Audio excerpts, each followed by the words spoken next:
Jérémy, vous avez fait une belle performance à Billard. Quel est ton sentiment après ce match? Est-ce que tu t'attendais vraiment à voir ton équipe jouer comme ça? Oui, je m'attendais à voir mon équipe jouer comme ça. Je m'attendais par contre à un peu plus de résistance de la part de Billard.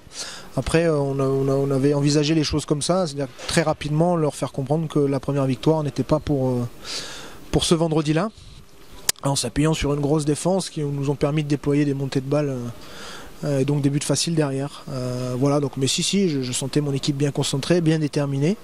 Voilà, je trouve que Billard a été vite résigné. Justement, la défense qui a toujours été un petit souci du côté d'Aix. Là, est-ce qu'avec l'apport de Nicolas, on va dire que le problème est résolu ou va falloir attendre quand même quelques confirmations? Alors le sport, c'est une remise en cause quotidienne, enfin en tout cas hebdomadaire, donc c'est toujours à reprouver match après match, mais c'est sûr qu'ils apportent de la densité, enfin je parle de Nicolas et Lucas, dans le secteur central, aussi une connaissance tactique un peu plus approfondie, et du coup les autres ont envie de profiter de cette plus-value-là, donc tout le monde augmente un petit peu son niveau de jeu. Maintenant, faut relativiser parce que Billard a opposé une résistance relativement faible, donc il faudra voir si on est capable de confirmer contre des équipes plus fortes, et ceux des mercredis contre Montpellier. Bon, la performance de Nicolas, tu l'as trouvé comment? Tu as trouvé qu'il s'adaptait bien au jeu, au style que tu essaies d'imposer à l'équipe? Oui, il y a une double adaptation, mais oui, il va très bien, ses statistiques parlent d'elles-mêmes. Après, dans son rayonnement, dans son charisme, dans sa hargne, voilà, il apporte tout ce qu'on souhaite d'un joueur.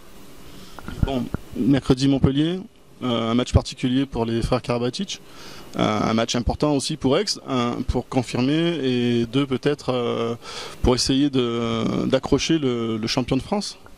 Oui, on peut toujours avoir cette ambition-là. Maintenant, ça reste le 13e contre le champion de titre. Donc par rapport à ça, nous, on n'a pas de pression particulière sur ce match. Ça ne fait pas partie des matchs qu'on avait ciblés à mi-saison dans la perspective du maintien. Maintenant, il y a un match à jouer dans une salle qui sera, à mon avis, pleine et bouillante. Donc ce sera, j'espère, un match très agréable à vivre. Quels sont les points forts de Montpellier, hein, même s'ils ont perdu Nicolas, il en reste d'autres. Il y a William Acambray, peut-être que tu vas faire une défense particulière sur lui? Ouais, il y a de la qualité à tous les postes, donc c'est difficile de cibler un poste sans se déséquilibrer par ailleurs. Non, Montpellier reste une équipe solide, voilà, avec un jeu très rapide, qui se projette vite vers l'avant, et puis sa principale qualité, c'est quand même son expérience, et l'expérience de matchs à enjeu important.